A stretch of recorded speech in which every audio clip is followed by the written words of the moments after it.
Hi and welcome to the Three Cups Full blog. I'm Sharanya and I'm a life coach. At Three Cups Full, we talk about how to live full of love, acceptance and respect, which are the three cups. And when you're full on the inside, the outside world reflects it back to you. We also talk about our inner voice and how to follow the guidance, the step-by-step guidance of our inner voice so that the path of our soul unfolds before us. We're not caught up in the mind games of the mind trying to control our life. We've handed over our life over to the soul. So this week I wanted to talk about flow and control and my top 3 tips for navigating flow and control. So energetically speaking, flow when compared to control is more feminine, control is more masculine. So flow is all about going with the flow, floating downstream, allowing life to come to you, attraction. Control is all about structure, logic,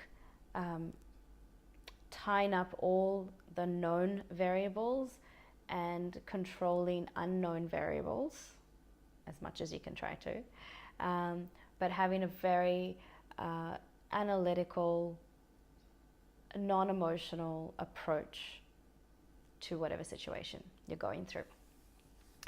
So neither one is better or worse. Both bring balance into our lives, and at certain junctures in our life we will notice whether we're in flow or we're more in control. So I think control has gotten a bad rap when people are talking about the law of attraction, because it's all about, the conversation goes to controlling the universe. But when it comes to life, both sides of ourselves are needed to feel fulfilled and to be fulfilled. So tip number 1, flow happens when you let go of the result. We spoke about this a little bit last week, but flow truly happens. You can step into flow when you've let go of how things need to look, need to be when you get to the end. So when you're in a state of flow, you have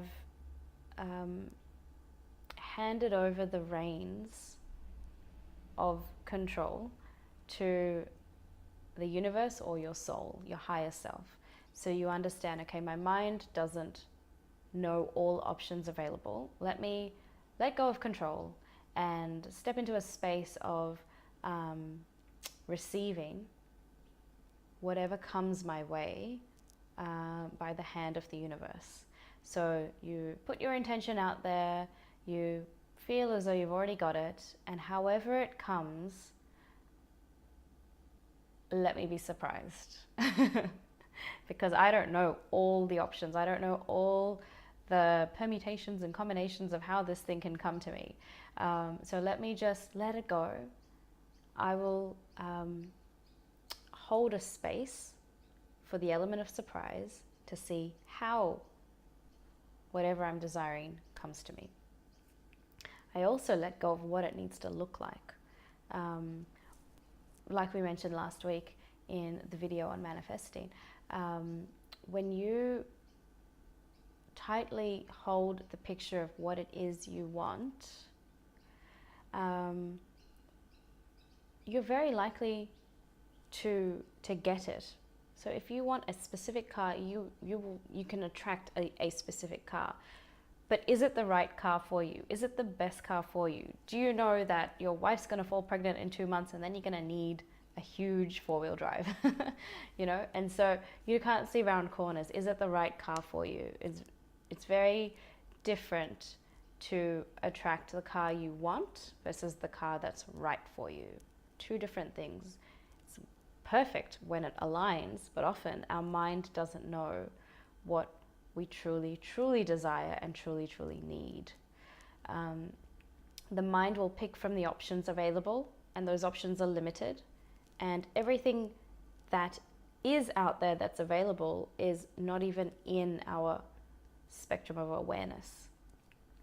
So when you let go of what it needs to look like, you can concentrate on how you want to feel, and the qualities that you want to attract, so that whatever encasement it comes in doesn't really matter, because if it brings the experience of it, then you've got your manifestation.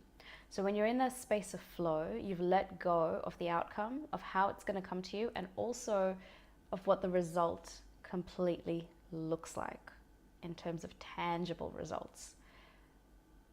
Step number 2, or tip number 2, is control the variables that are within your realm of control. So you can control the way you feel to a certain extent. When you're manifesting, certainly, you can control the way you feel. You can control what you ask for, what you want. Be very specific about what it is you want to have in your life. Often it comes from the contrast of what you've noticed that you don't like, and that will then show you what you do want. And that's a specific thing to ask for. So you can be very deliberate about what you want to create in your life, because you have the free will to choose what you want. That decisiveness is completely within your realm of control. When you lose that sense of control when it comes to your decisions, you get lost in indecisiveness, you get stuck, you don't move forward, you don't take opportunities, you're sitting in a place of confusion, and that confusion will just grow fear. And the more fear you feel when you're not taking action, it will spiral you down to attracting more and more of what you don't want. So control, tip number 2, control what you put out there. Control what you ask for. Control your decisions. Being decisive is a form of control. And that's a good thing. So control your decisions about what you ask for, what you want, and allow the contrast of what you've experienced in your life to help formulate those decisions. So when we are moving more from the place of certainty and control, we are the captain of the ship. So we are telling the universe where we want to end up, but the universe, with flow, will guide us there. So how it comes, who knows? The universe does. Your higher self, your soul knows, and your inner voice is the compass that will get you there to the end result. And the third tip when it comes to control and flow is understand that they're both sides of the same coin. They're both sides of the same coin, so don't devalue one or the other. Value and honor both. Value and honor both.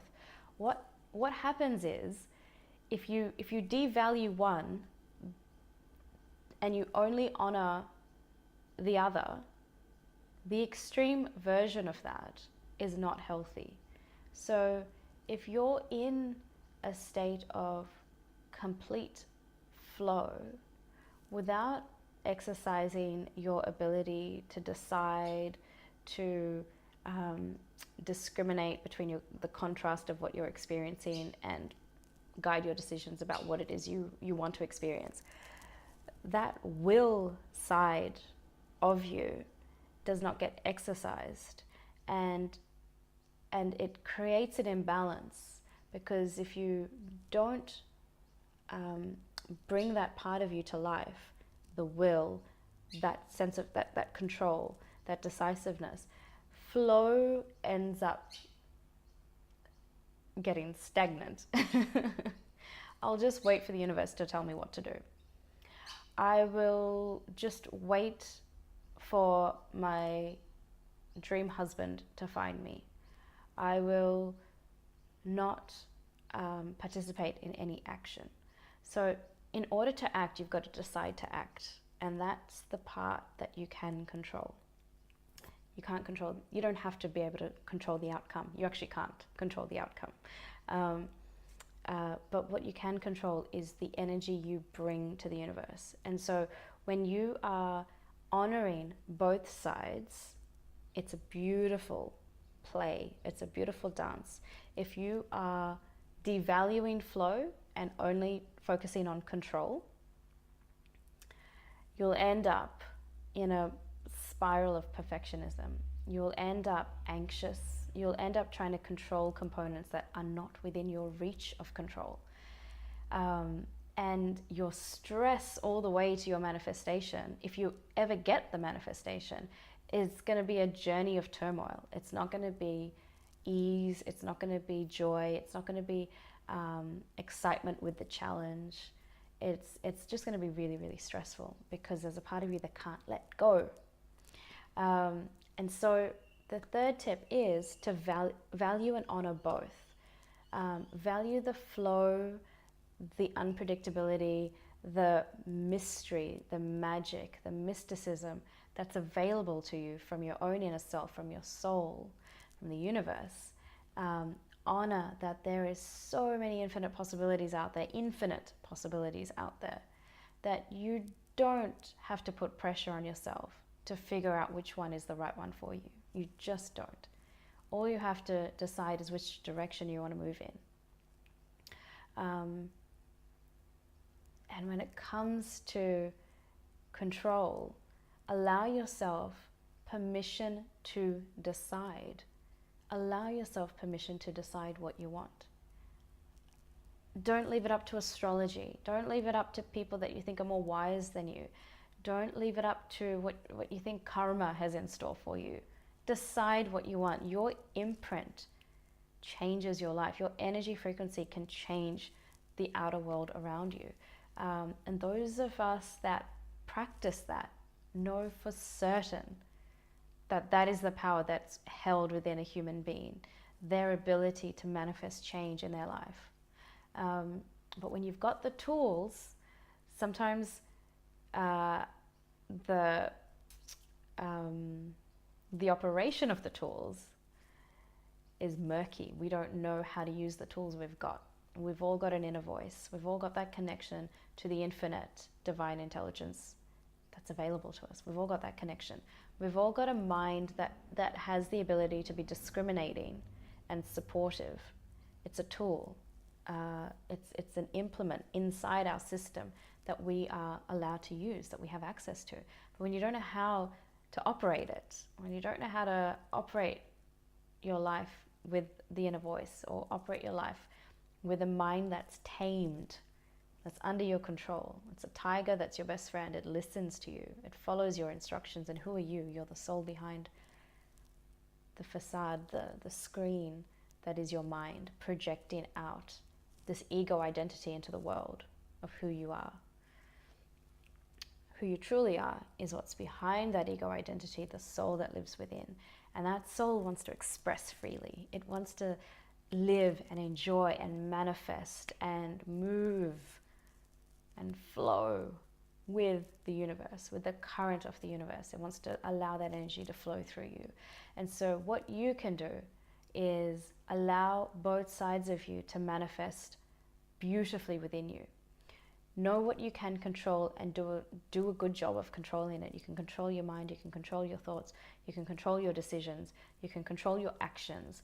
Bring control into those areas from your inner world and leave flow, leave that surrender up, leave it to the universe, leave it to your soul, leave it to God. And be amazed and surprised with the avenues that open up to you to allow your manifestation to come. So those are my 3 tips when it comes to flow and control. I love both. I used to hate control. And what ended up happening was I felt other things were controlling me. It's an interesting thing. When you disown one part of yourself, you'll find that you're not in balance. You know, there's no such thing as perfect balance, but there is the yin and the yang. So when you disown control, you'll find that other things are controlling you, and it will feel chaotic. And chaos won't be fun. It just won't be fun. When you are in flow, it almost becomes hedonistic in a way, where just let it come to me. Let whatever needs to be. And that's fantastic if you know what's playing unconsciously in your experience. Otherwise, it'll just look like it's meant to be. It's not always meant to be. Like, there's stuff happening inside you unconsciously that's creating the patterns around you. And if you just sit in a place of flow and just let it be, there are other elements inside you, controlling your thoughts and your patterns and your behavior that you're not aware of. And so bring in that sense of power and understanding and control over what you see manifesting around you, the patterns that you see, and do something about it. Act on it. Decide what you want to do. Decide how you want to behave. Decide how you want to feel, how you want to think. And when things are not matching, do something about it. Flow comes when you just throw your hands up to the universe and go, let's just go. Let me just float downstream and I allow the space of whatever's out there to come to me. But I will be the director of the ship.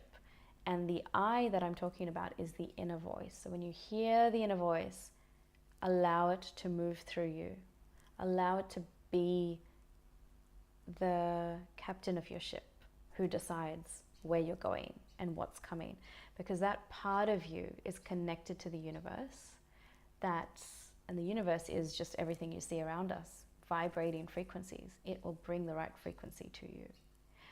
So all you can control is your inner world. So exercise that. And surrender all the results, all the energy shifting and changing. Surrender that. Let that flow. Let that go. You can't work from within out, not from out inside. So don't try and control the elements on the outside, because you can't. You can try and it'll stress you out and make you anxious, but you can't control all that stuff.